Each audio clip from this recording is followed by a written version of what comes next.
The classic Batman villain Joker, played previously by the likes of Jack Nicholson, Heath Ledger and Mark Hamill, gets the reboot treatment, this time with Joaquin Phoenix as the maniacal clown with a propensity for violence. It may not be the most contentious movie of the year, but it will inspire the most hand-wringing among wide releases. But let's not get to the just yet. Because even without all that, Joker is still a jumble, sometimes brilliant and sometimes trite.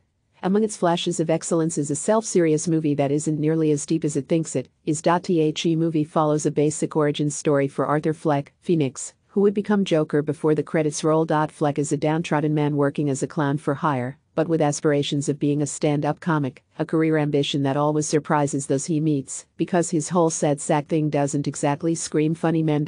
He lives with his mother Penny, Frances Conroy, and attends a city mental health service once a week, where a mostly uncaring caseworker doles out his meds. Somewhere in his background is a stint in an institution. He also has an uncontrollable, discordant laugh that pops up, Tourette style, at inappropriate times. Fleck is what society terms a loser. And apparently, a loser can only take so many put-downs and beat-downs before he snaps. Oh, boy.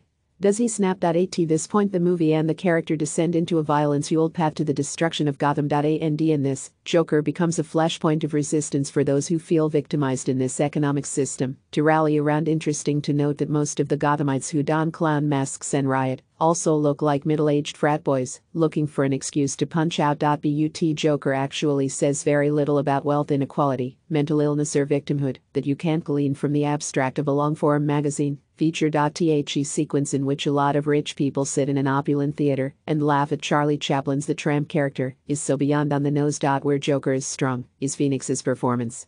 He inhabits the role completely, a hypnotic force you can't stop watching. In particular, watch how he moves his body, all gangly limbs and strange dance moves to highlight Fleck's awkwardness and almost otherworldliness. It may be surprising to know that Joker was directed by Todd Phillips, who is best known for the Hangover trilogy, but that experience with slapstick comedy serves him well here, in dynamically capturing Phoenix's mad physicality. But Phillips also doesn't know when to be restrained. He and director of photography Lawrence Sher compose some genuinely beautiful shots and sequences, but then repeat those visual flourishes over and over again, to the point of exhaustion. While Phoenix is incredible, the film wastes its supporting cast, which also includes Robert De Niro, Bill Camp, Shea Wyam and Zazie Beetz in a stupidly thankless role. If it were, Phillips may be right in feeling besieged by the negative coverage of the movie's problematic parts. So while it mostly scores on many technical levels, it could fail to connect with audiences. Art is meant to be challenging and provocative, but Joker steps too far over the line into nihilism, and that's not a fun time for anyone.